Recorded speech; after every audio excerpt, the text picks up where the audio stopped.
Olá, muito bom dia a todos e a todas. Sejam bem-vindos a mais um webinar que a DG Lab organiza, destinado aos técnicos da Rede Nacional de Bibliotecas Públicas.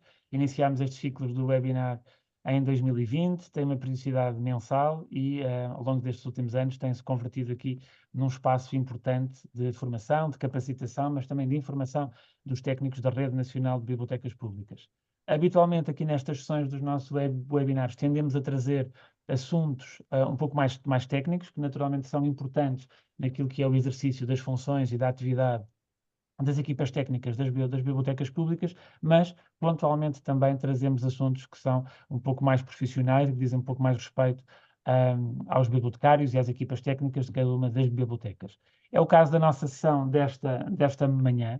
Um dos assuntos que falamos muito no contexto do acompanhamento que a DG Lab faz às bibliotecas da Rede Nacional de Bibliotecas Públicas tem a ver com as aprendizagens, a formação, a reciclagem de conhecimentos também, a capacitação e o desenvolvimento de competências junto das equipas, e esse é exatamente um dos temas que nós trazemos do nosso ciclo de webinars de 2020 e 2024, nesta sessão aqui do mês de maio, dedicado ao programa Erasmus+. Muitas vezes nas nossas reuniões falamos de como é que era possível os municípios, as bibliotecas, por si só, ou com algum tipo de parceria local ou regional, poderem beneficiar do apoio do Erasmus+, no âmbito da educação e formação de adultos para as suas equipas, para os seus técnicos.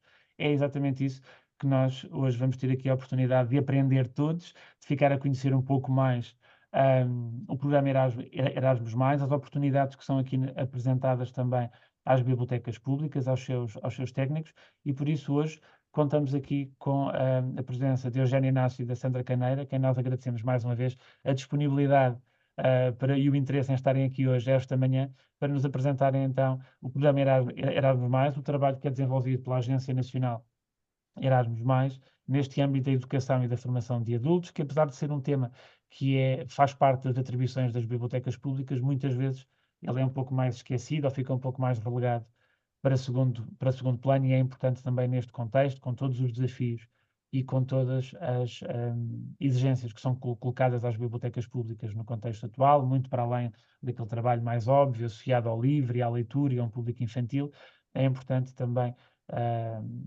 darmos aqui um enfoque especial nas oportunidades que o Erasmus+ nos traz também, enquanto serviço público, na área da educação e da formação de adultos. Eugénia e Sandra, muito obrigado pelo interesse, pela disponibilidade, por esta oportunidade também de podermos aprender convosco o que é isto do programa Erasmus+, de que forma é que as bibliotecas públicas podem beneficiar também deste programa e, naturalmente, também sairmos daqui todos para garantir que as bibliotecas públicas em Portugal podem, em breve, possam beneficiar também deste programa, que eu próprio já tive a oportunidade de beneficiar há uns anos, e que é uma grande oportunidade na qualificação e na educação e na formação de adultos. Obrigado pela vossa presença também, dos colegas, dos técnicos das bibliotecas públicas que nos estão aqui a assistir hoje. No final da sessão, depois ser-vos-á enviado o link de avaliação depois desta sessão. Para nós é sempre muito importante obter o vosso feedback e, naturalmente, sugestões sobre novos temas, novos assuntos que gostassem que a DG Lab trouxesse aqui a esta série de webinars. Quando quiserem começar, Eugénia e Sandra, eu estarei aqui deste lado a ouvir com toda a atenção, mas de câmara desligada. Vou fazer aqui o registro de eventuais questões ou perguntas que sejam colocadas durante a apresentação. Não necessitam de se preocupar com essa parte, eu farei aqui o controle do chat deste lado. Depois, no final, voltaremos depois aqui um pouco à conversa para responder a algumas questões dos nossos participantes. Uma boa sessão a todos. Obrigado mais uma vez pela vossa disponibilidade para nos poderem apresentar estas oportunidades do Erasmus+ na educação de adultos. Até já. Muito obrigada também. Um bom dia a todos os nossos ouvintes. Sejam bem-vindos. Bem, antes de mais, também gostaria de agradecer em nome da direção da Agência Nacional Erasmus+, Educação e Formação, à Direção-Geral do Livro, dos Arquivos e das Bibliotecas, na pessoa do Sr. Subdiretor-Geral Bruno Eiras, a possibilidade de apresentarmos nesta sessão as oportunidades Erasmus+ na educação de adultos. A Rede Nacional de Bibliotecas Públicas, de facto, é uma rede importante para o programa, visto que também é realmente um público que está subrepresentado. Precisamos de mais bibliotecas a participar, portanto, espero realmente que consigamos dar aqui o input necessário para que possam refletir sobre uma participação no programa Erasmus+. Ora bem, esta sessão vai contar com a participação de nós as duas, da equipa Educação de Adultos, eu, Eugênia Inácio, e a minha colega Sandra Caneira, irei, de facto, já, sem mais demoras, dar início, porque temos muito para vos contar, temos muita informação para passar e o tempo é pouco, é sempre pouco, e, portanto, vamos tentar dar o nosso melhor. Começo desde já por fazer, enfim, aqui o plano dos pontos a abordar. Iremos fazer uma introdução ao programa Erasmus+, depois a ligação deste com as bibliotecas, fazer depois a apresentação da estrutura no geral do programa, entrar, sim, depois especificamente nas oportunidades. Temos uma ação-chave 1 que responde a isso e depois a ação-chave 2 que também responde a isso. E, por fim, terminamos com outra informação útil que também vos queremos passar. Portanto, ao nível da introdução do programa Erasmus+, não queríamos deixar de passar esta ideia. O Erasmus+, é o programa da União Europeia com histórias de sucesso mais notáveis. Pela sua pertinência, o programa já existe há 37 anos. São já muitos anos, muitas histórias e, de facto, é já um programa do conhecimento geral. Não é? Quem é que já não ouviu falar do programa Erasmus? A questão está aí, é que muitas vezes há a tendência, não é? E, infelizmente, para associar o programa apenas ao ensino superior e aos intercâmbios dos estudantes, quando o programa é muito mais do que isso. Por isso nós designarmos Erasmus+. E isso, de facto, mostra ainda um grande desconhecimento do programa na sua plenitude. Portanto, o programa Erasmus+, é um programa da União Europeia, é um programa europeu, é preciso realmente termos isso em mente, porque é daí que vem toda a verba que nós podemos financiar os nossos projetos, e atua nos domínios da educação, da formação, da juventude, do desporto, e está aqui até 2027. Portanto, esta geração do programa, que já são muitos nestes anos, esta última geração começou em 21 e vamos terminar em 27. Portanto, ainda temos aqui algum momento para aproveitar o programa, não sabemos o que se passa a seguir, portanto, é melhor não deixar para amanhã o que se pode fazer hoje, não é o que se costuma dizer. Depois, o programa impulsiona a inovação, fazer mais e diferente, reforça a identidade europeia no sentido de todos nós nos sentirmos não só portugueses, no nosso caso, mas sim um cidadão da Europa e com tudo o que o programa pode trazer, ativar aqui a cidadania e sermos mais ativos, responsáveis e contribuir de facto para uma sociedade melhor. E essa sociedade espera-se que seja então mais inclusiva, democrática, coesa e mais ecológica e preparadas para a era digital.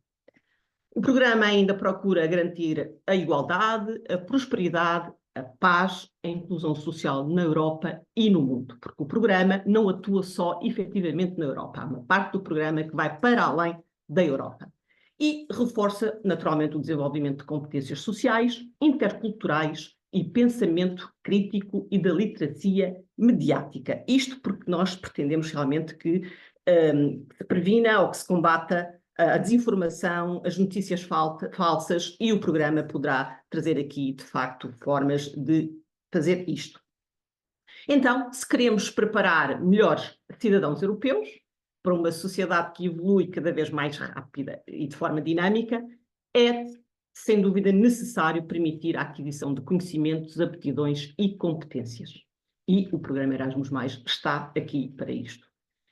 E deverá tornar-se normal passar tempo noutro país, quer para estudar, quer para aprender, quer para trabalhar, e também ser dada a oportunidade a todos para aprender outras línguas. A língua materna não é, de facto, suficiente no mundo em que vivemos atualmente. Para começarmos, é necessário ter já a ideia de que qualquer ideia de projeto tem que estar em sintonia ou tem que responder a prioridades. As temáticas de projeto poderão ser muitíssimas, mas sem dúvida que tem que cingir o que é prioritário. E a Comissão Europeia definiu, não é? A Comissão Europeia que criou este programa, portanto, definiu quais são as prioridades que quer abordar. Estas são aquelas que, em qualquer situação no programa, podem escolher. Mas não só, e daí o EO, mais tarde, iremos referir outras. Mas, começando por estas que são transversais, são horizontais, definimos, então, que será a inclusão e a diversidade, não é? Qualquer ideia de projeto que se inclua aqui será, então, prioritária.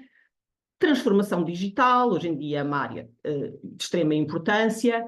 A questão do ambiente e combate às alterações climáticas também. E a participação na vida democrática, valores comuns e participação cívica. Portanto, toca realmente a criar ideias que se enquadrem aqui, porque estas são, de facto, prioridades fundamentais, mas que não se esgotam, como eu referi, e poderão, efetivamente, se não for aqui dentro destas que enquadrem as vossas ideias, têm ainda outras possibilidades para o fazer. A questão agora de fazer a tal ponte entre o Erasmus+, educação de adultos, e as bibliotecas, que é o público que nós temos aqui. Ora, gostaria de passar a mensagem de que o programa Erasmus+, e as bibliotecas são, efetivamente, duas realidades que se conjugam. Isto porquê? Porque os objetivos do programa Erasmus, de alguma maneira, acabei de os referir agora, coincidem com as missões-chave da biblioteca pública. Sobretudo quando estão relacionados com a informação, literacia, educação, inclusão, participação cívica e cultural. Portanto, já temos aqui, penso eu, inputs que ajudam a perceber essa ligação e que ambos, não é, têm um papel crucial na sociedade enquanto promotores deste domínio da educação e informação que tanto contribui este domínio para o desenvolvimento pessoal e profissional dos indivíduos. Com isto, com esta ligação, promove-se assim o acesso à informação, ao conhecimento, ao desenvolvimento sustentável, à paz e ao bem-estar de todos. E por isso, aqui apelamos efetivamente para que estejam despertos para estas oportunidades e possam dar às vossas comunidades, aqueles que de facto estão junto de vós, a oportunidade de participar no programa. E porquê então a educação de adultos? Porque entendemos que efetivamente talvez seja o público ou o setor que responde melhor para uma participação no programa. Porquê? Porque a educação de adultos, Erasmus+, é definido como todas as formas de educação não profissional de adultos, né? E, portanto, entenda-se que toda aquela parte de formação da parte empresarial não deverá entrar aqui, portanto, será muito mais nesta vertente humanista, portanto, desenvolvimento do indivíduo, competências ao nível do indivíduo, e quando o fazem de uma forma formal, naturalmente, enfim, quando temos aqui muito associados a questão das escolas, dos centros qualifica, mas também quando estamos aqui nesta vertente não formal ou informal, que é a vertente que entendemos que responde melhor àquilo que, ao âmbito das bibliotecas. Isto porque, quando nós estamos sobre a educação não formal, sabemos que estamos numa aprendizagem que ocorre fora do currículo educacional formal, naturalmente, e que é realizada pelos aprendentes numa base voluntária e consciente, quando nós procuramos melhorar as nossas competências de uma forma consciente, e é uma formação que está estruturada, que tem uma duração, tem objetivos bem definidos. Mas também poderão as bibliotecas estar também ligadas aqui à educação de adultos pela educação informal. Isto quando há uma aprendizagem nas atividades da vida diária, no trabalho, com os pares, quando há efetivamente uma aprendizagem quase inconsciente no seu cotidiano e que não é uma formação estruturada em termos de objetivos, em termos de tempo, ou mesmo quando há, ou não há, neste caso, um suporte específico de aprendizagem. Portanto, o indivíduo nem se dá conta que está a aprender e, por isso, é informal e nestas duas vertentes entendemos que as bibliotecas fazem um trabalho importante e que, por isso, estão integradas na educação e que, muitas vezes, aqui está uma questão que nem, eventualmente, possam dar por isso. Portanto, poderão estar, efetivamente, não só na órbita do cultural, mas também da educação por esta via. Então, que intervenientes é que podem participar no programa Erasmus+? De uma maneira geral, será sempre o pessoal da instituição, portanto, nós designamos aqui em inglês por staff, ou os aprendentes, que nós designamos aqui em inglês por learners. Portanto, isto será muito os intervenientes dos projetos, enfim, das ideias que possam surgir, é nestes que têm que realmente ponderar, quer o projeto incida como público-alvo, quer eles possam participar para desenvolver o projeto, mas que não sejam exatamente o público-alvo. Portanto, é uma opção vossa e, obviamente, parte muito da ideia do projeto. O pessoal, entenda-se que será, obviamente, todos aqueles que estão formalmente vinculados a uma instituição, poderá ser uma instituição tipicamente ativa na educação de adultos para participar nos nossos projetos, mas também há aqui uma possibilidade de não corresponderem a isso, portanto, de haver uma variedade uma natureza diversificada de instituições, sobretudo aqui nesta ação-chave 2 que iremos falar mais à frente. E temos depois o pessoal que poderá ser ao nível da educação, portanto, pessoal educativo, quando falamos de professores, formadores, educadores de educação de adultos, e aqui educadores de educação de adultos tem que ser efetivamente visto como algo mais abrangente, visto que nós estamos sobre as tais três diferentes naturezas de educação, o formal, não formal e informal, e então aqui não poderemos esgotar só neste tipo de pessoal educativo, poderemos também estar a falar de conselheiros pedagógicos, técnicos de orientação e por aí fora. Portanto, aqui na educação de adultos, de facto, existe aqui no pessoal educativo uma diversidade de pessoal bastante grande e que não pode ser focado só em designações específicas, como os professores e formadores. Depois, o pessoal não educativo, mas que esteja numa instituição ligada, por exemplo, à educação de adultos, também poderá ser relevante a sua participação, não é? E aqui podemos falar ao nível dos diretores, coordenadores, outros dirigentes de pessoal de gestão, e estamos aqui a falar também ao nível da gestão de educação de adultos, podem não estar na frente com os aprendentes, podem estar numa parte de retaguarda, mas que estão a gerir a educação de adultos e, portanto, faz sentido também trazê-los para o programa. E aqui podemos estar a falar de técnicos, de forma genérica, ou psicólogos, ou mesmo, se as pessoas forem voluntárias, também são elegíveis para participar nos nossos projetos. Depois, ao nível dos aprendentes, o que é que nós entendemos por aprendentes? Serão todos os adultos que, tendo concluído ou já não estejam envolvidos na educação ou formação inicial.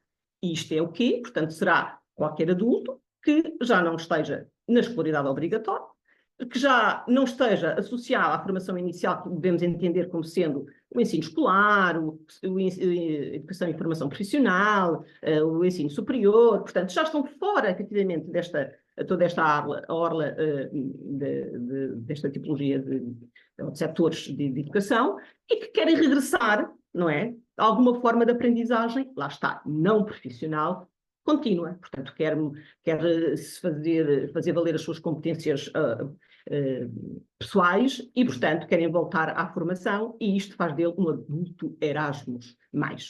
E eles, enfim, poderão, de alguma forma, voltar ao ensino formal, não formal ou informal. Ao nível da estrutura do programa Erasmus+, convinha ainda mostrar-vos o seguinte, portanto, isto é o programa Erasmus+, Educação e Formação. Não vou, de facto, referir isto tudo, isto é só uma panorâmica geral. Isto, basicamente, é o programa resumido.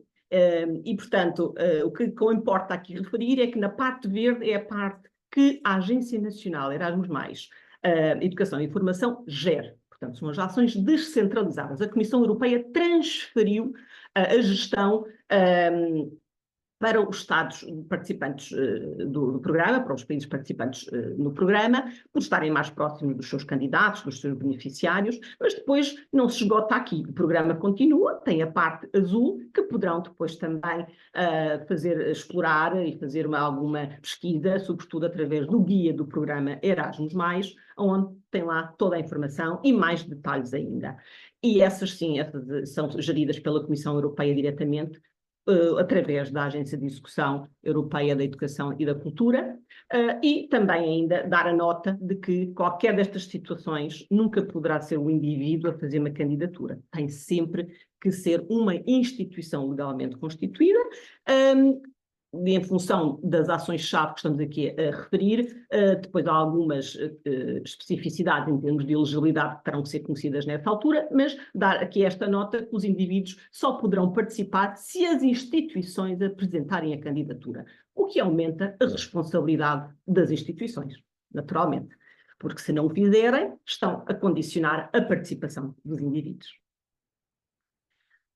Depois, portanto, como eu referi, o programa integra o domínio da educação e informação e, neste domínio, o programa Erasmus engloba todos os setores educativos. E também desta forma que a Agência Nacional, que em Portugal fazemos essa gestão do programa, estamos divididos em função do setor educativo. Temos o ensino escolar, o ensino de formação profissional, o ensino superior e a educação de adultos, que é o setor que estamos a abordar hoje aqui nesta sessão. Agora, entrando especificamente nas oportunidades, vamos falar então sobre a ação-chave 1, a mobilidade individual para fins de aprendizagem, perceber exatamente através dessa ação-chave como é que podem participar no programa e, para isso, vou passar a palavra à minha colega Sandra Caneira. Obrigada, Eugénia. Olá, bom dia a todos, muito obrigada por ainda nos estarem a ouvir. Tal como a Eugénia disse, o meu nome é Sandra Caneira e dando aqui continuidade ao que a minha colega Eugénia falou, entremos agora na parte das mobilidades para a aprendizagem, a ação-chave 1. E começava por vos mostrar as vantagens que poderão ter nas vossas organizações por desenvolverem um projeto desta natureza. Prevê-se que as ações apoiadas com financiamento ao abrigo desta ação-chave produzam efeitos positivos e duradouros para os participantes e organizações participantes envolvidas, bem como para os sistemas de políticas em que as atividades estão enquadradas. Os resultados são manifestamente encorajadores, como podem ver no slide, nomeadamente mais conhecimentos, aptidões, competências para o pessoal educativo e aprendentes adultos, acesso à educação complementar para aprendentes adultos com menos oportunidades, possibilidade de cooperar com outras entidades congêneres de outros países, troca de experiências, impacto institucional, capacidade de operar em ambientes diferentes e, sem dúvida, uma dimensão europeia para a vossa instituição. Para além das prioridades do programa que a Eugénia já falou, que são imprescindíveis de ter em consideração em fase de reflexão sobre a possibilidade de fazer um projeto desta natureza na vossa instituição, estão aqui também os objetivos da KA1 Educação de Adultos, que se deverão alinhar com as prioridades, as necessidades e os objetivos que têm para a vossa instituição. O intuito é que esta ação proporcione oportunidades de aprendizagem a pessoas e apoiar a internacionalização e o desenvolvimento institucional dos prestadores de educação de adultos e outras organizações ativas no setor de educação de adultos. A ação irá contribuir para a criação do Espaço Europeu de Educação e como? Através do reforço da dimensão europeia do ensino e aprendizagem, da promoção dos valores de inclusão. O programa está cada vez mais inclusivo, dando cada vez mais importância a todos aqueles que não têm tantas oportunidades e até são mais desfavorecidos, da promoção do conhecimento do património europeu comum e a sua diversidade, da melhoria da qualidade de educação de adultos formal, informal e não formal, e também do alargamento da sua oferta. Também é objetivo simplificar a aplicação e a acessibilidade do programa de ensino e aprendizagem de elevada qualidade em todas as formas de educação de adultos, reforçar também a capacidade destes prestadores de aumentar a participação de adultos de todas as idades, como a minha colega já ali frisou anteriormente, e de todos os contextos socioeconómicos na educação de adultos. Como participar? Estas são as opções, projetos de mobilidade de curto prazo, os chamados KA 122, que proporcionam aos candidatos uma oportunidade de organizarem várias atividades de mobilidade durante um período de 6 a 18 meses. Os projetos de curto prazo são a melhor forma, são a melhor opção para as organizações que se candidatam ao Erasmus pela primeira vez, ou para aquelas que pretendem organizar apenas um número reduzido de atividades.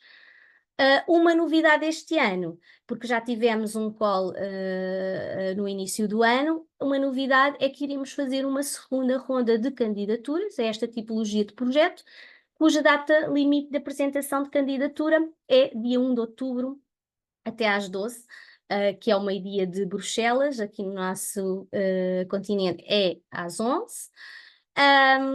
Portanto, têm sempre esta oportunidade também de refletir, se desejam participar no programa, ainda têm a oportunidade para o fazer este ano. Podem participar também através de uma acreditação de organizações individuais ou com coordenadores de um consórcio de mobilidade, que também tem a mesma data de limite de apresentação das candidaturas a projetos, como aos projetos de curto prazo, que é 1 de outubro.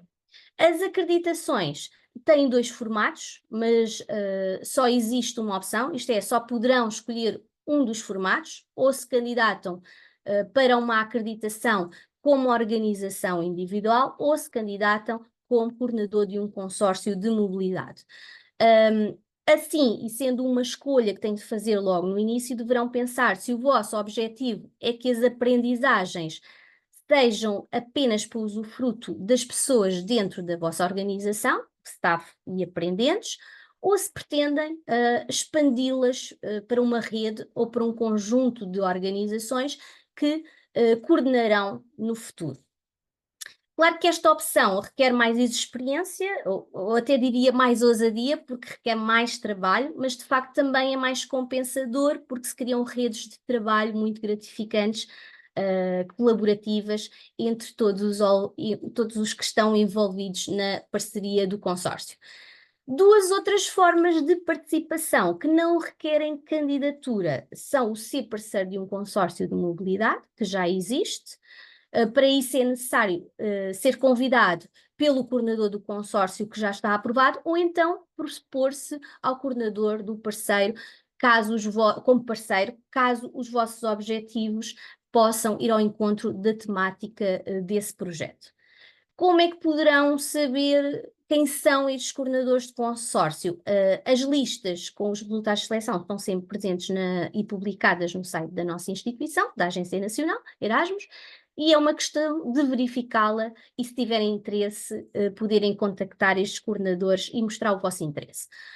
Ou então podem também ser entidades de acolhimento, de aprendentes ou de staff, por exemplo, antes de pensarem em enviar pessoas para fora para terem experiência em contexto internacional, podem fazer a experiência ao contrário e receber aprendentes ou staff, formadores de outras organizações internacionais que queiram vir ao nosso país. Esta experiência permite que consigam ter uma percepção das necessidades dessas pessoas em contexto de mobilidade, numa organização, para depois, através destas aprendizagens, poderem também vocês dar o salto e candidatarem-se individualmente. As atividades possíveis para o staff ou para o pessoal educativo são estas. Todas as atividades de mobilidade podem ser combinadas com períodos de atividade virtual. Esta é uma grande novidade ao nível não só da simplificação, da flexibilidade, como ainda da questão dos públicos com menos oportunidades, nomeadamente pessoas com deficiência que não podem mesmo viajar ou têm mais dificuldade em fazê-lo. Esta é uma possibilidade. A mobilidade virtual é complementada com a mobilidade física, o que dá lugar à mobilidade mista, as tais vocês ouvirão certamente, se tiverem todo o interesse, as Blended Mobility, é isso que nós dedicamos como mobilidade mista.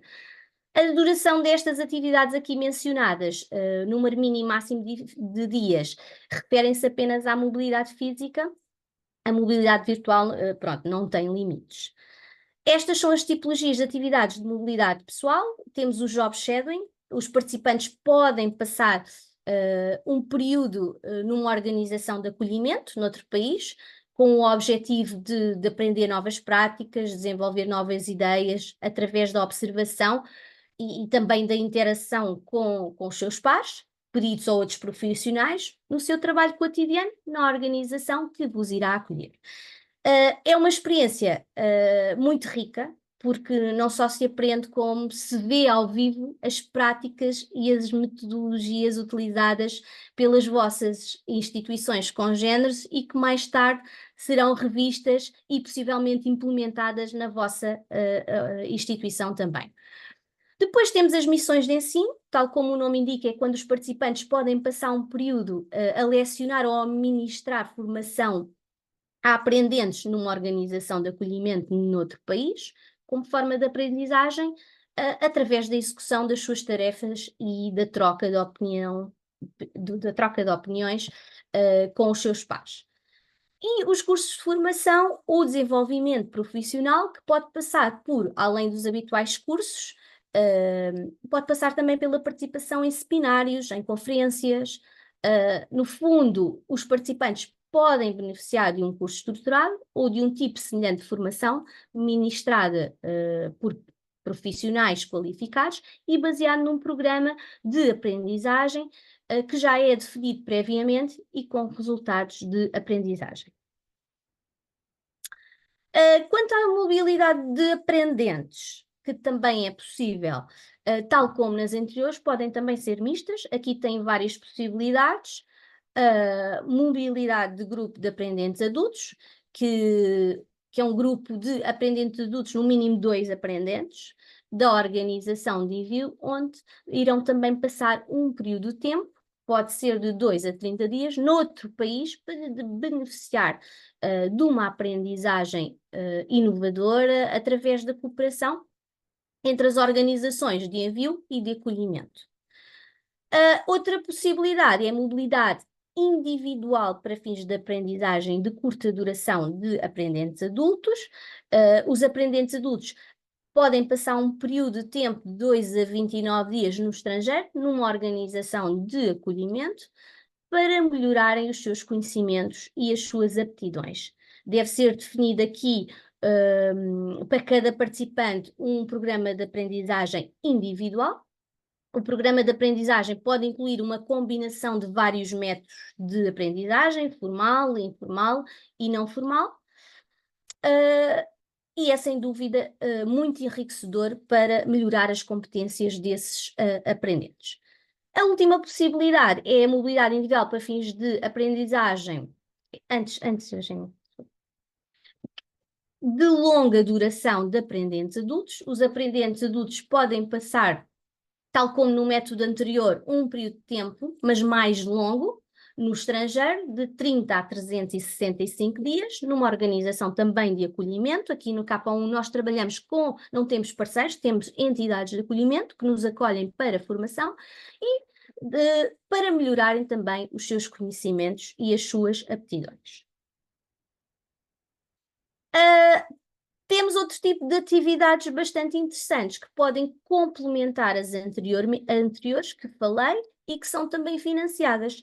Temos os peritos convidados, as organizações podem convidar formadores, professores, peritos, até políticos ou outros profissionais qualificados para ajudar a melhorar o ensino, a formação e a aprendizagem na nossa organização. Por exemplo, os peritos convidados podem ministrar formação de pessoal da organização de acolhimento, demonstrar novos métodos de ensino ou ajudar a transferir boas práticas em organização e gestão. Temos também acolhimento de professores e educadores em formação. As organizações candidatas podem acolher professores em formação que pretendam passar um período de estágio no estrangeiro. A organização de acolhimento receberá apoio para preparar esta atividade, ao passo que o apoio em matéria de deslocação e a nível individual do participante deverá sempre ser prestado pela instituição que vai enviar, que poderá também ter financiamento Erasmus. E temos também as visitas preparatórias, que é uma possibilidade que tem como objetivo preparar melhor as atividades de mobilidade de aprendentes e do pessoal educativo. à exceção daqui, temos a exceção dos cursos que as visitas preparatórias para recursos não têm em conta esta possibilidade. O que é financiado? As rúbricas de financiamento para as atividades escolhidas são estas, a viagem, e dentro da rúbrica viagem temos agora também as consideradas ecológicas e que vêm ao encontro de uma das grandes prioridades deste programa, que a Eugénia já falou, que é o ambiente e a sustentabilidade. E são consideradas estas viagens, todas aquelas que têm o trajeto é feito por meios de transporte de baixas emissões, como pronto, se fizerem uma viagem de autocarro ou de comboio, há sempre a possibilidade de vincular aqui a parte das viagens ecológicas. Também é financiado apoio individual, alimentação, para alojamento, para transportes locais. As propinas dos cursos de formação também são financiadas. Também se continua a dar financiamento para apoio à organização do projeto, que são valores que têm em conta o tipo de atividade e poderá ser utilizado para as necessidades que poderão devido ao vosso projeto. Outra fonte de financiamento é apoio à inclusão, apoio para instituições que levam pessoal educativo ou aprendentes com menos oportunidades em mobilidade, apoio para as visitas preparatórias, para preparação linguística também. Continua a existir, e eu digo continua porque já no anterior programa, porque temos tido vários programas ao longo dos anos, e já no anterior programa estas rúbricas também existiam, os custos excepcionais para viagens que são consideradas onerosas, para garantias bancárias e também para mobilidade virtual. Claro que o financiamento vai sempre ao encontro das atividades solicitadas e dos objetivos da vossa instituição. Por exemplo, uma instituição não terá financiamento para uma visita preparatória caso, em fase de candidatura, o avaliador considere que os objetivos e as necessidades da instituição não levam a que isto seja a possibilidade. Tudo tem que estar relacionado com as atividades que pedem e estas também terão de estar alinhadas, obviamente, com as necessidades que a vossa instituição tem e os objetivos explanados. Passo agora a palavra novamente aqui à minha colega Eugénia, que vos irá falar da ação-chave 2. Esta foi a ação-chave 1 e agora iremos falar sobre as oportunidades da ação-chave 2. É isso mesmo, Sandra, as oportunidades não param. Cabe agora a mim dar essa continuidade. Só fazer aqui um apontamento de que neste momento terminamos aquela ação-chave que pretende apostar na formação do vosso staff, não é? Para uma melhor formação e melhor educação dos seus aprendentes. E aqui nas bibliotecas podemos entender todo aquele pessoal que está integrado, obviamente, na biblioteca e depois que trabalha para os leitores, não é? E, portanto, temos aqui a figura dos leitores como aprendentes e que, com certeza, aquilo que a minha colega que referiu, traz oportunidades muito interessantes, muito motivadoras, quer para o vosso staff, o vosso pessoal das bibliotecas, quer para os leitores e todos aqueles que recebem o saber, o conhecimento. E, como eu estava a dizer, as oportunidades não param aqui, o tempo urge, então eu vou dar continuidade e vou agora abordar a ação-chave 2, que é ao nível da cooperação entre organizações e instituições. Aqui fiquem atentos porque vamos falar não especificamente na questão da mobilidade, que a minha colega abordou, que são projetos de mobilidade. Aqui é um pouco mais do que isso. Aqui queremos ir buscar a possibilidade de trabalhar em parceria. E, então, o que é que nós temos aqui na ação-chave 2, ou Key Action, daí nós designamos muitas vezes na terminologia do KA, não é? Key Action, o 2 ou 1, e aqui na ação-chave 2 temos as parcerias para a cooperação, que se divide entre parcerias de pequena dimensão e parcerias de cooperação.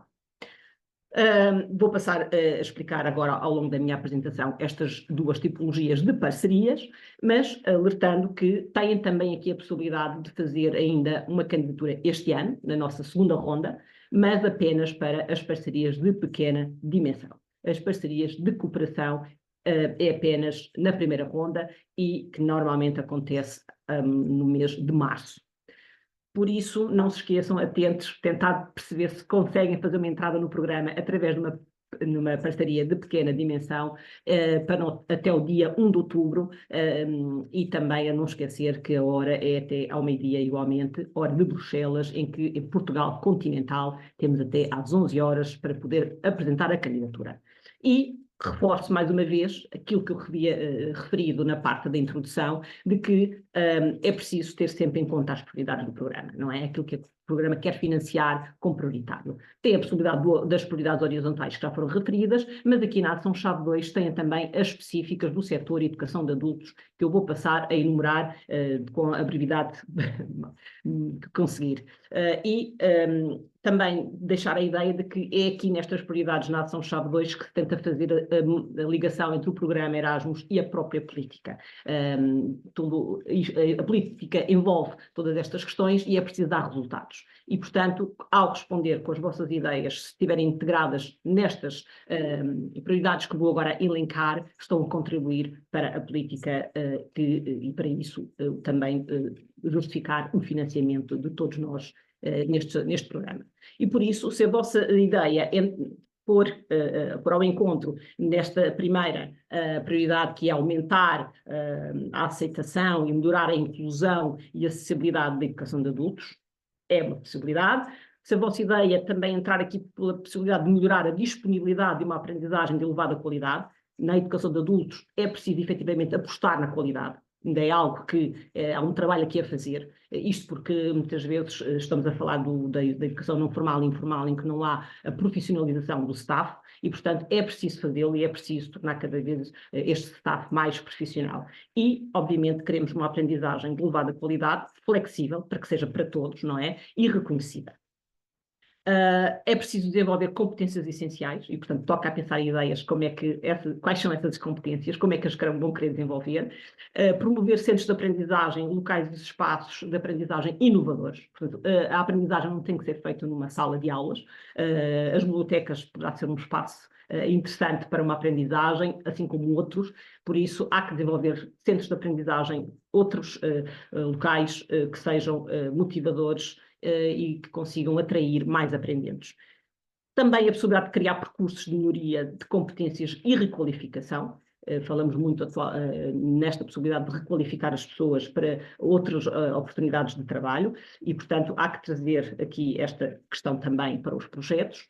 Depois, melhorar as competências dos educadores e do outro pessoal de educação de adultos. Lá está, como eu referi, é preciso profissionalizar este pessoal, é preciso dar mais condições para mais aprendizagem, uma panóplia enorme de tipologias de pessoal, né, de educadores de adultos, e de facto eles merecem aqui uma atenção importante e toca a pensar em projetos para que para que haja uma melhoria destas competências. Depois, criar também e promover oportunidades de aprendizagem entre todos os cidadãos e gerações. Lá está, o programa é para todos, cabe a vós usar a criatividade, não é? E trazê-los todos para o projeto. E também criar esta situação de que como é que os mais novos e os menos novos podem aprender em conjunto, as várias gerações. Portanto, há projetos já desenvolvidos naturalmente e que são muito interessantes ao nível da aprendizagem e da motivação. Depois, melhorar a garantia da qualidade das oportunidades da educação de adultos, lá está, aumentar a oferta flexível, com qualidade, e, portanto, pensar em novas ofertas novas ofertas de formação ao nível da educação de adultos e, por fim, apostar também em ideias que procurem apoiar e dar resposta à guerra na Ucrânia dos sistemas europeus de educação e formação. Portanto, tentar e buscar entidades ucranianas para que também possam dar oportunidades ao staff e aos seus aprendentes uma melhor integração noutros países, devido ao facto de terem que fugir da guerra, assim como também apostar na integração em outras aprendizagens associadas a isso. Portanto, não esquecer também desta temática, que é muito interessante e que nas vossas comunidades locais, deverá ser um público a privilegiar também. Depois, quando estão nesta fase de procurar ideias de projeto, é interessante também perceber que atividades é que podem integrar, não é, nos vossos projetos e, basicamente, não esgotando, mas algumas aqui para ajudar a refletir, poderão pensar em colocar nessas ideias do projeto para uma parceria ao nível da ação-chave 2, como ações de formação, portanto, integrar no projeto ações de formação, ou participar em cursos estruturados que os parceiros possam administrar. Portanto, eu costumo dizer que aqui poderá haver um pequeno projeto da ação-chave 1 dentro da ação-chave 2, porque tudo o que a minha colega referiu poderá ser aqui, de alguma maneira, até criar aqui uma analogia, mas que é preciso ter atenção que aqui se figura tudo dentro de uma ideia de projeto específica, e com os parceiros associados para o projeto que sejam pertinentes, naturalmente. Possam também pensar no job sharing, que a minha colega ainda há pouco explicou. Têm a possibilidade de fazer reuniões de projeto para perceber como é que está o projeto, para onde é que deverão ir em função ao que está previsto na candidatura. Pensar também em missões de ensino nos parceiros, que saberes é que podem transferir. Participações virtuais e mistas é igualmente possível também aqui na ação-chave 2, não é? Complementar a mobilidade física ou virtual ou organizar eventos, né? Pensar em conferências para disseminar aquilo que estão a desenvolver na vossa ideia de projeto de uma parceria, criar workshops e atividades de disseminação, que é tão importante dar a conhecer aos outros que se faz, e nós temos uma plataforma que é a PAL, que é, enfim, específica para a educação de adultos e que é um mundo também que devem explorar, assim como outras plataformas, e que poderão utilizá-las para disseminar as vossas ideias e resultados dos projetos. Depois, só dar aqui uma grande também nota nestas parcerias de pequena dimensão, nesta geração do programa foi uma novidade, criou-se parcerias para facilitar a entrada no programa, sobretudo de quem? Organizações que nunca tenham, obviamente, participado ainda, não tenham conseguido participar, porque muitas vezes aqui na educação de adultos temos uma grande variedade de tipos de instituições e algumas mais experientes, com mais capacidade organizacional, e torna às vezes difícil a entrada das mais pequenas. Portanto, esta é uma porta de entrada mais facilitada no programa, com instituições também com menor capacidade organizacional, e que as bibliotecas, através da sua entidade institucional, que são as câmaras municipais, poderão ponderar para uma entrada mais rápida e para projetos mais simples, não é? Para ter aqui alguma capacitação, criar alguma capacitação, não é? E projetos de curta duração. E agora, comparando as duas tipologias que aqui vos trouxe, né, as parcerias de cooperação com as parcerias de pequena dimensão, as diferenças passam muito por aqui, em que nas parcerias de cooperação têm projetos com uma dimensão já mais avultada, portanto são projetos um pouco mais elaborados. Normalmente é a inovação que aqui é financiada, portanto pensar em algo fora da caixa, algo que queiram explorar como diferente, que não existe ainda, que não tenha sido pensado. E aqui poderão pensar em projetos que vão desde os 120 mil euros, 250 mil euros e 400 mil euros. A duração serão de 12 até 36 meses, portanto uma duração considerável ainda, e tem um mínimo de 3 organizações de 3 países diferentes. Poderá ser Portugal, com mais de 2 países diferentes. E aqui uma particularidade aqui nas parcerias de cooperação é que podem também, depois de ter garantido aqui o mínimo de 3 organizações europeias, ir para o resto do mundo. E aqui vão buscar outros ensinamentos, naturalmente, outro conhecimento também muito relevante e muito interessante trabalhar para além da Europa. Depois, as parcerias de pequena dimensão, naturalmente, como o próprio nome indica, são mais pequenas. Temos aqui, que é a tal porta facilitadora para entrar no programa, são de 30 mil euros a 60 ou 60 mil euros. Este orçamento, tanto de uma tipologia como de outra, é em função daquilo que querem atingir, é em função, tanto dos objetivos, do número de parceiros, e, portanto, têm que, obviamente, pensar primeiro no que querem, para depois, no final, pensar que orçamento é que lhe vão atribuir. Aqui os projetos, como eu disse, de curta duração, podem ir até de 6 meses a 24 meses. E o mínimo de 2 organizações de 2 países diferentes. Não é difícil, portanto, a vossa instituição, com uma instituição com género, ou outra que não seja com género, mas que possa ser importante para atingir os objetivos do projeto de um outro país. Portanto, isto é o mínimo. E, por fim, de indicar que há aqui alguns limites de participação que também queríamos alertar, é que quando, enfim, no caso das parcerias de cooperação, apareceu de facto esta regra de que tem que haver no mínimo 2 anos de constituição legal das instituições para poderem participar aqui, uma vez também há outro tipo de responsabilidade e por isso requer aqui esta regra, e que ao nível da pequena dimensão não há, portanto qualquer entidade recente, acabada de ser criada, pode vir participar no programa. Atenção que, isto porque também provavelmente houve alguns abusos no passado, a Comissão Europeia inseriu este limite, que é, para cada instituição, há um limite máximo de 10 participações, quer como parceiro e ou coordenador na mesma ronda, numa data específica para apresentar a candidatura.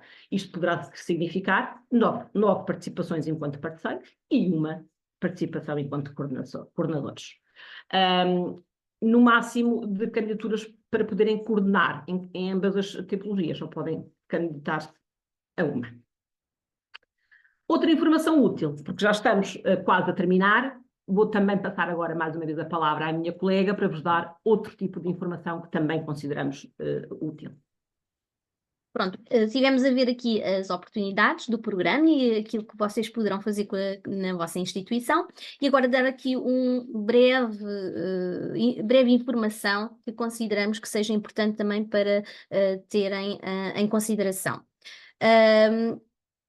Estes são os países disponíveis para fazerem as vossas atividades de formação e de mobilidade. As atividades devem ser sempre transnacionais, não podem ser nacionais, pelo que têm os 27 Estados-membros da União Europeia, tem ainda mais 6 países que fazem parte do programa, mas que estão fora da União Europeia: a República da Macedónia do Norte, Islândia, Liechtenstein, Noruega, Turquia e Sérvia.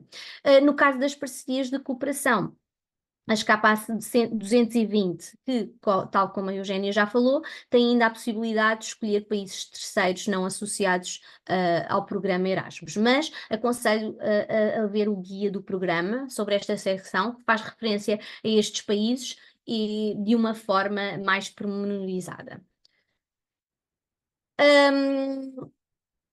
Este slide mostra algumas plataformas que vos poderão ajudar a encontrar informação sobre cursos, sobre entidades de acolhimento, sobre parceiros e que vos poderão receber em mobilidade para fazer as vossas atividades de formação ou as vossas mobilidades.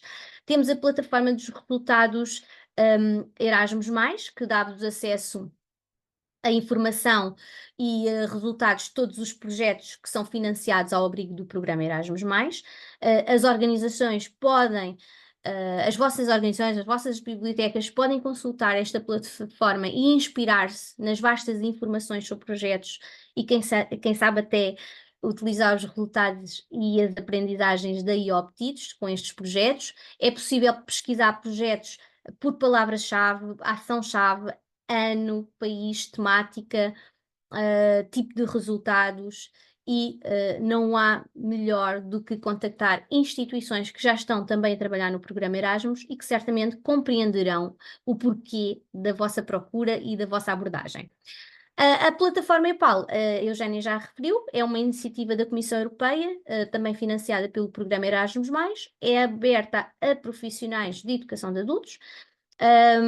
Esta plataforma apresenta notícias atualizadas sobre educação de adultos, oferece redes interativas que também permitem a ligação com outros utilizadores em toda a Europa, a participação em discussões, intercâmbios de boas práticas. É sem dúvida uma ferramenta que permite também pesquisar parceiros, tem catálogos de cursos, tem espaços colaborativos e uma série de possibilidades que são uma vantagem em todo o ciclo de vida do vosso projeto, e não só, até mesmo para o vosso trabalho diário é uma excelente opção.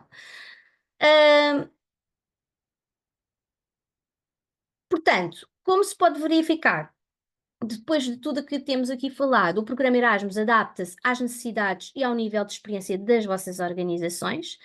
Nesta fase, e como já estamos também quase a finalizar a nossa apresentação, deixo aqui este pequeno slide, pretende que reflitam sobre as necessidades da vossa instituição, ou seja, se pretendem fazer uma mobilidade pessoal, educativa e aprendentes para a aprendizagem, avancem para uma candidatura KA1, projetos de mobilidade, e se pretendem a cooperação com organizações de outros países para a promoção, para a inovação ou partilha de boas práticas, têm sempre a possibilidade de fazer um KA2, que são os projetos de cooperação.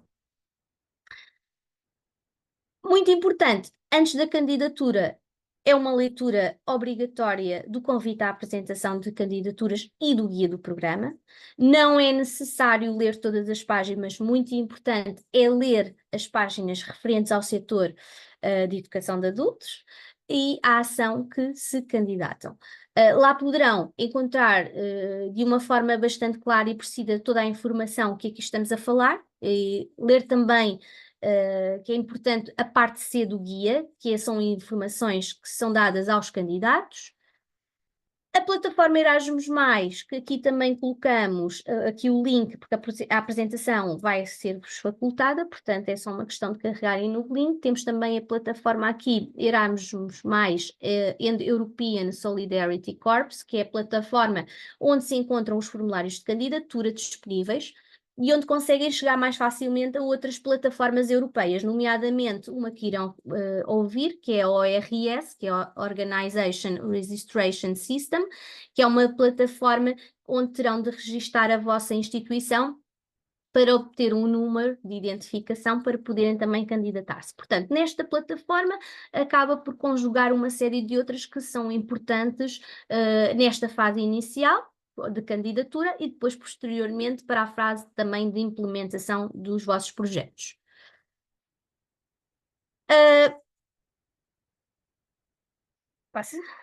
Queremos deixar aqui um alerta e colocamos sempre este slide nas nossas apresentações, porque apesar da informação que aqui foi transmitida estar presente no guia do programa, este guia é como se fosse a nossa Bíblia, pelo que esta apresentação não substitui a leitura deste documento, que é um documento quase que tem toda a informação do programa e toda a informação necessária para vocês começarem a idealizar o vosso projeto e a perceber como é que tudo funciona. Chegamos à fase das questões, não passámos muito tempo, Eugénia, damos-te parabéns. Estamos disponíveis para esclarecer qualquer dúvida que tenham relativamente às ações que falámos aqui. Caso não tenham tempo para o fazer, disponibilizamos os nossos e-mails. Não sei se temos aqui alguma apresentação, alguma pergunta, Dr. Bruno? Temos, sim, senhora. Muito obrigado pela vossa apresentação, Sandra e Eugénia. Tenho a certeza que aqui os nossos participantes, mas também todas as pessoas que vão ter a oportunidade de ver mais tarde a gravação do webinar, ficarão muito motivadas para apresentar uma candidatura. Como eu disse no início, esta é uma temática que nós temos falado bastante no contexto das bibliotecas, que fazem parte da Rede Nacional de Bibliotecas Públicas, mas também num outro projeto de dimensão nacional que temos, que são as redes regionais de bibliotecas, em que já temos 19 redes a funcionar, o que há aqui também uma oportunidade de, não só do ponto de vista local de cada um dos municípios, mas também de territórios mais alargados, poderem ser apresentadas aqui candidaturas a esta oportunidade de formação e com esta vertente também de um conhecimento transnacional também de outras realidades que tão importantes são na capacitação e na formação dos técnicos e das equipas das bibliotecas. Uma das perguntas, que é aquela pergunta habitual que temos aqui, mas que é sempre importante também dar a resposta, é se depois do vosso lado haverá a disponibilidade para podermos partilhar a apresentação com os participantes aqui desta nossa sessão. E uma pergunta que já tínhamos logo quase desde o início aqui da Anabela era, que demonstra também já o interesse que está aqui por detrás da vossa apresentação, era em média quanto tempo demora entre o momento da candidatura e depois a resposta relativamente ao projeto que foi apresentado. Posso responder, Eugénio? Pronto, é assim, eu queria-vos dizer que isto aqui é um resumo do nosso trabalho e das ações, não é? Porque depois nós também havemos de ter sessões de divulgação do programa, também temos sessões de apoio a candidaturas, ok? E posteriormente, quando chega à fase do término da candidatura, existem outras fases, nomeadamente a fase de elegibilidade, a fase de avaliação, nós também temos prazos para cumprir da comissão. E, por exemplo, imaginem uma candidatura que foi submetida em fevereiro, terá depois a resposta em maio, que é para começar os projetos em junho. Por exemplo, nesta fase de outubro, que o término é 1 de outubro, para todas aqui as ações que nós referiramos aqui, a próxima data é 1 de outubro, vocês saberão as respostas até ao final do ano para depois começarem os vossos projetos a partir de 1 de janeiro. E deixa-me dizer, Sandra, que na ação-chave 2 quando a candidatura uma vez que temos 2 rondas, em março, será o resultado apresentado sensivelmente no mês de julho, e até poderá acontecer em agosto, porque os projetos depois terão que começar entre setembro e dezembro, portanto têm que conhecer antes disso os resultados. E na segunda ronda, que os projetos são apresentados em outubro, os projetos são para dar início em janeiro, portanto, os resultados têm que ser conhecidos até dezembro. Portanto, esperemos ter Porque isto depois acaba questão. por depender um bocadinho de cada ação, não é? A ação-chave 1 tem as suas datas, a ação-chave 2 tem as datas da ação-chave 2, pronto, isto depois... Mas pronto, desde o momento em que se candidatam até receberem, existe todo um processo de análise a ter, pronto, em consideração. Mas parece-me que é um prazo ótimo, tendo em conta também que será aqui necessário algum trabalho de planeamento por parte também destas parcerias transnacionais que serão feitas e para gerirmos também aqui alguns tempos de trabalho. Temos aqui uma Queria outra só questão. dizer, doutor Sim, Bruno, claro, Sandra. Sim. que nós temos no nosso YouTube, temos uma página no YouTube, em que nós temos também alguns webinars sobre apoio a candidaturas, que quem tem interesse em, desde já, visualizar alguns desses, diz assim mesmo, apoio a candidaturas, KA1, ou KA 122, depende da tipologia de ação que pretendem. E também é possível, a partir daí, já ter uma noção do que é pretendido mesmo em fase de candidatura e nos próprios formulários, porque nós fazemos uma abordagem aos formulários nessas sessões. Isso é sempre muito útil, fica a dica também. Obrigado de verem estes vídeos que ajudarão também em sede de candidatura. E uma outra questão da Ana, e já estamos naquela fase em que estamos a perder os nossos participantes, mas uma pergunta também muito relevante no contexto também de que estamos a falar de que bibliotecas públicas não têm autonomia própria, portanto elas fazem parte da estrutura dos municípios, mas uma questão também relacionada sobre se estas candidaturas à participação em mobilidade têm de ser feitas pela instituição ou podem ser feitas individualmente pelos beneficiários. A candidatura deverá ser feita pela Câmara. Se eles não têm autonomia, Exato. tem que ser feita pela Câmara. Implica sempre uma candidatura institucional por parte da organização. Portanto, isto também é uma forma de afirmarmos as bibliotecas públicas enquanto serviço no contexto municipal. Claro que imagino que em alguns casos fosse mais fácil se fosse uma iniciativa voluntária por parte do trabalhador no processo de candidatura, mas teremos também que dar aqui um lado institucional, um lado formal também, da parte da forma em que o município valoriza a participação dos seus trabalhadores. Exatamente, e nós das temos, equipas das por exemplo, bibliotecas. nós bibliotecas não temos assim grande exemplo, pelo menos ao nível da ação-chave 1, que é a ação com que eu trabalho mais, mas, por exemplo, temos museus e normalmente também estão muitas vezes associados às câmaras, e as próprias câmaras candidatam-se e é o museu que depois gera, obviamente, o projeto, e há essa sintonia entre ambas as instituições.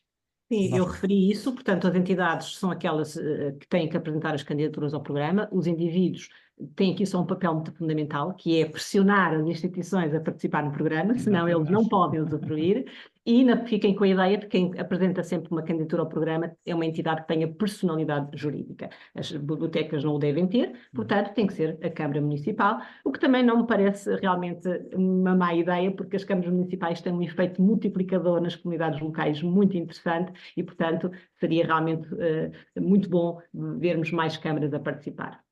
Nós estamos certos, sim. Depois deste webinar vamos ter aqui uma maior representatividade também de candidaturas das autarquias, mas colocando as equipas das bibliotecas a beneficiar também deste programa. Foi com esse objetivo que vos convidamos e que, uma vez mais, agradeço. Nós estamos mesmo no limite da nossa hora, não temos também mais questões, o que significa, como a Sofia comentou aqui, que foi uma apresentação muito clara, concisa e produtiva. Esperemos que ela se traduza naturalmente em candidaturas. Foi aqui apresentado também os prazos das próximas datas do limite, mas naturalmente também tomem o vosso tempo de ler a documentação, de assistir, de ler o guia que foi aqui sugerido também, de verem os vídeos, de prepararem convenientemente também os vossos contactos, e se por acaso não forem a tempo ainda de instruir as vossas candidaturas até às datas que foram aqui apresentadas, façam depois na próxima, mas é importante também que as bibliotecas fiquem mais representadas naquilo que é a adesão nacional a este programa e que se possa também aproveitar esta oportunidade para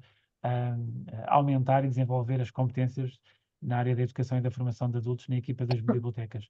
Sandra e Eugénia, muito obrigado pela Obrigada. vossa presença aqui esta manhã. Era este mesmo o nosso objetivo, podermos partilhar aqui com a equipa da Rede Nacional de Bibliotecas Públicas, com estes técnicos que estiveram aqui, com estes colegas que estiveram aqui connosco esta manhã, mas garantir também a gravação desta sessão, no sentido de apresentar não só as vantagens e as oportunidades, como a Eugénia disse, as oportunidades não param, não é? São diversas, são múltiplas e podem naturalmente ser conjugadas de forma diferente, mas sempre com esse objetivo de garantir também que, para as equipas técnicas das bibliotecas públicas, face aos desafios que têm pela frente, às grandes exigências que têm por trabalharem com diversos segmentos de público, mas também pelas necessidades de atualização profissional e de conhecerem outras práticas, que era possível também aproveitar esta oportunidade nacional que existe, com a Agência Nacional do Erasmus+, e eu julgo que do nosso lado esse objetivo ficou cumprido. Agradecer também aos colegas que estiveram connosco esta manhã. Eugénia e Sandra, mantemos-nos em contacto para qualquer necessidade que tenham do vosso lado, eventualmente para podermos, daqui a algum tempo, retomar o contacto e tentar perceber se esta apresentação, e estamos certos que sim, se traduziram em mais candidaturas de bibliotecas municipais através das autarquias. Para perceber o impacto. Exatamente, para medirmos impactos, que é tão importante também. Muito obrigado mais uma vez por terem estado connosco e Obrigada. pela vossa partilha esta manhã. Obrigado, bom dia. Obrigada. Adeus.